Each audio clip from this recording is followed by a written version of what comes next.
আসসালামু আলাইকুম। আমি টুনাটুনির মা।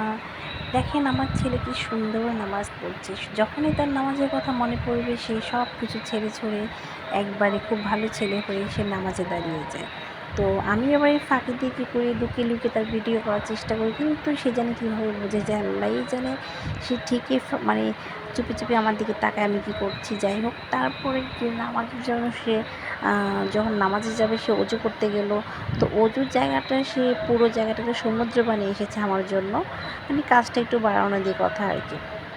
যাই হোক, তারপরে সে যখন ড্রেস চেঞ্জ করলো, তো দেখেন সে ভিতরে ড্রেস না খুলেই সে উপরে পাঞ্জাবি পায়জামা পরে ফেলছে। যাই হোক, নামাজ বলে কথা। নামাজের ভিতরে সে যে কত কিছু করে, কত কাজের কথা মনে পড়ে তার, কী আর বলবো। সে ব্যস্ত মানুষ, নামাজের ভিতরে তার অনেক ব্যস্ততা শুরু হয়ে যায়। যাই হোক, সে এত সুন্দর করে সে নামাজ শেষ করে কত সুন্দর করে তাসবিহ পড়ছে।